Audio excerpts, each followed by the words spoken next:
साथियों, मैं दिखाता हूँ आपको बुद्धिस्ट आयोजन की एक झलक।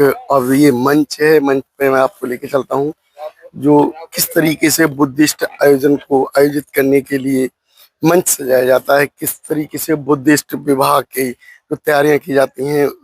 और ये विवाह से पूर्व की तैयारी है। आप देख रहे हैं जो मंच, उस मंच पर बुद्ध और बाबा साहब के साथ साथ एक पंचशील का जो चक्र भी यहाँ पे है।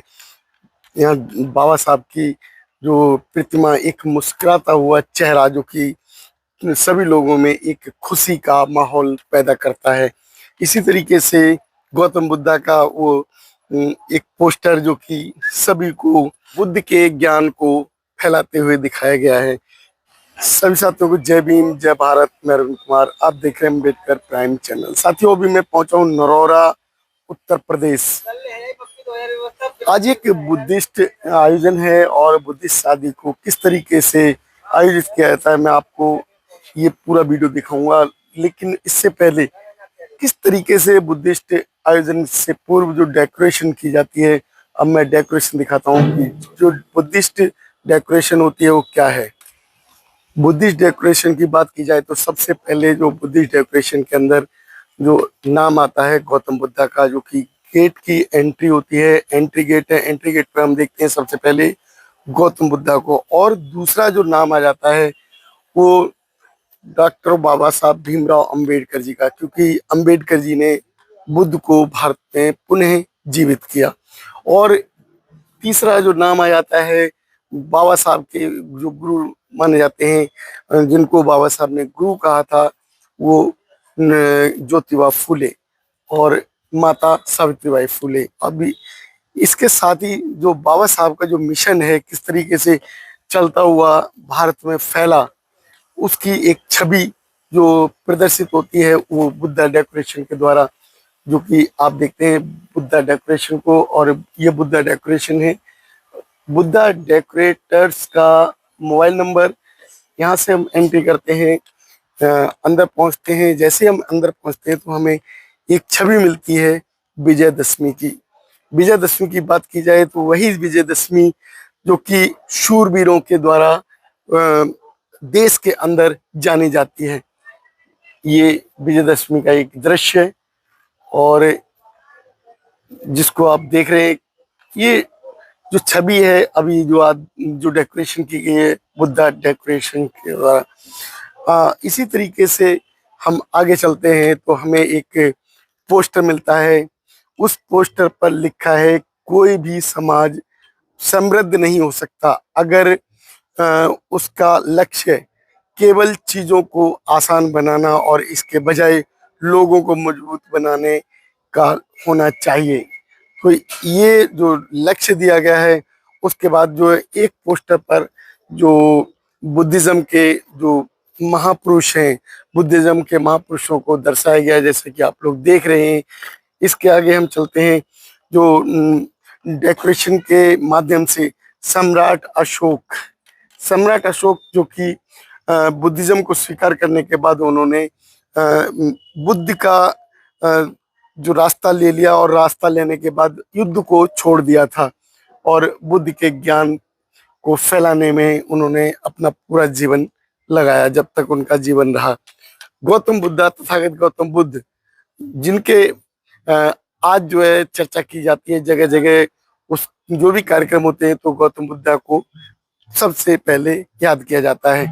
उसके बाद संत कबीर, ये भी हमारे उन महापुरुषों में से जाने जाते हैं, क्योंकि समाज सुधार का जो रास्ता अगर दिखाया तो माना जाए कि हमारे जो समाज के जो गुरु रहे उन्होंने।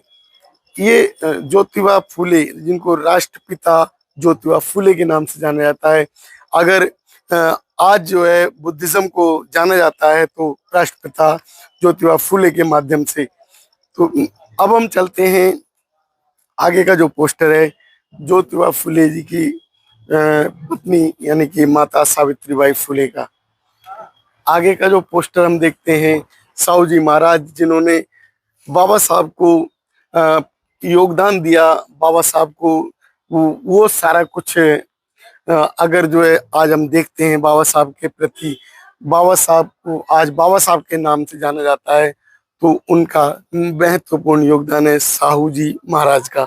अब अगला जो पोस्टर देखते हैं, पेरियार ईवी रामास्वामी। पेरियार ईवी रामास्वामी जी को अगर बात की जाए, इन्होंने जो कटाक्ष किया, सबसे पहले जो कटाक्ष किया वो हिंदू धर्म पर, हिंदू धर्म के उन कर्म कांडों पर, तो ईवी रामास्वामी पेरियार जी ने।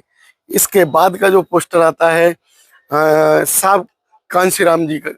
साहब कांशीराम जी अगर ना होते तो शायद आज जो है इतना बड़ा हम जो परिवर्तन देख रहे हैं वो बुद्धिज्म का या दलित समाज के प्रति इतना परिवर्तन नहीं हुआ होता। इसके बाद का जो हम पोस्टर देखते हैं माता रमाबाई अंबेडकर जी का, जिन्होंने अपना पूरा जो है एक लक्ष्य बनाया था बाबा साहब को बाबा साहब बनाने में, उनकी पूरा योगदान रहा। तो ये माता रमाबाई अंबेडकर हैं। अब इसके बाद अगर देखा जाए तो एक हमारा जो बिरसा मुंडा, जो कि दलित क्षेत्र में कह लें या आदिवासी क्षेत्र में कह लें, आदिवासी समाज के लिए इन्होंने पूरा योगदान दिया। और वो गौरी चमड़ी वाले अंग्रेजों, तुम्हारा हमारे देश में क्या काम, उन्होंने ललकारा था, छोटा नागपुर सदियों से हमारा है और तुम इसे हमसे छीन नहीं सकते, इसलिए बेहतर है कि वापस अपने देश लौट जाओ, वरना ये जो नारा दिया था या ललकारा था वो बिरसा मुंडा ने। अब इसके बाद का जो दृश्य देखते हैं सरदार उधम सिंह। उधम सिंह ने जो देश की आजादी में योगदान दिया वो सभी लोग जानते हैं। आग जो सीने में जली थी, ठंडा ना उसे होने दिया, जलियांवाला बाग के किसी ने चैन से ना सोने दिया, चुकाना था कर्ज मिट्टी का, लेना था बदला कौम का, जिसके लिए उसने एक लंबा या इंतजार किया, जाकर लंदन मारी गोली, वो डायर के जन सीने में, जो जनरल डायर था उसके सीने में गोली मारी थी। और उन्होंने इंडिया में नहीं, इंडिया से जब वो जनरल डायर लंदन में पहुंच गया तो उसको वहां भी नहीं छोड़ा। तो ये ऐसे उधम सिंह जिनको उधम सिंह के नाम से जाना जाता है। इसके बाद इस डेकोरेशन को हम देखते हैं, कितना बड़ा ये ग्राउंड, जिस स्थल पर अभी जो शादी का महोत्सव होगा, और इस स्थल को जाना जाता है नरोरा के अंदर बगीचा के माध्यम से। ये बगीचा जो कि ये प्रांगण है, जो कि शादी का आज जो है आयोजन होना है, सबसे पहले एंट्री पर हमें दिखाई देते हैं बाबा साहब और गौतम बुद्धा। इसके बाद हम जो चलते हैं वो भारत का संविधान, भारत का संविधान जो कि हमें जीने की आजादी देता है। हमें हमारे आज का जो लक्ष्य जो साबित हुआ वो संविधान के माध्यम से। अगर संविधान नहीं होता तो शायद हमारा जीवन भी आज जो है इस तरीके का नहीं होता जैसा कि बाबा साहब ने सोचा था। अब इसके बाद जो है हमारे शहीद आजम भगत सिंह को देखते हैं। यदि मैं जीवित रहा, फांसी से बच गया, तो अपना बाकी का संपूर्ण जीवन डॉक्टर भीमराव अंबेडकर के मिशन में लगाऊंगा। ये लक्ष्य था सरदार भगत सिंह का। लेकिन भगत सिंह जी को जो है फांसी की सजा दे दी गई और उन्हें उनका जो है जो यादगार आज जो भारत के अंदर जो देखा जाता है, उनकी याद जो देखी जाती है एक जोशीले युवाओं में देखी जाती है।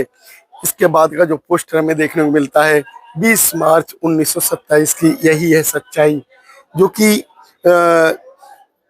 चवदार आंदोलन के नाम से जाना जाता है। और पानी का जो तालाब का आंदोलन था उसको यहाँ देखा जाएगा, क्योंकि आज जो दलित समाज अगर पानी पी रहा है तो इसी आंदोलन के बदौलत। अगर ये आंदोलन बाबा साहब ने ना किया होता 1927 में, इस तालाब में पानी जो पीने का हक जानवरों को था लेकिन इंसान को नहीं था, यानी कि दलित समाज को नहीं था, तो आज जो हक दिया दलित समाज को तो बाबा साहब ने। इसी आंदोलन के माध्यम से। अब हम आगे चलते हैं, हमारे जो मिशन है, मिशन को किस तरीके से देखा जा रहा है। आप देखिए हमारे देश के अंदर किस तरीके की क्रांति है, एक क्रांति की झलक दिखाई देती है फर्स्ट हीरो 1857 में। साथियों मैं दिखाता हूँ आपको बुद्धिस्ट आयोजन की एक झलक, और ये मंच है, मंच पे मैं आपको लेके चलता हूँ जो किस तरीके से बुद्धिस्ट आयोजन को आयोजित करने के लिए मंच सजाया जाता है, किस तरीके से बुद्धिस्ट विवाह की जो तैयारियां की जाती हैं, और ये विवाह से पूर्व की तैयारी है। आप देख रहे हैं जो मंच, उस मंच पर बुद्ध और बाबा साहब के साथ साथ एक पंचशील का जो चक्र भी यहाँ पे है। यहाँ बाबा साहब की जो प्रतिमा, एक मुस्कुराता हुआ चेहरा जो कि सभी लोगों में एक खुशी का माहौल पैदा करता है। इसी तरीके से गौतम बुद्धा का वो एक पोस्टर जो कि सभी को जो बुद्ध के ज्ञान को फैलाते हुए दिखाया गया है। तो अभी मैं आपको लेके चलता हूँ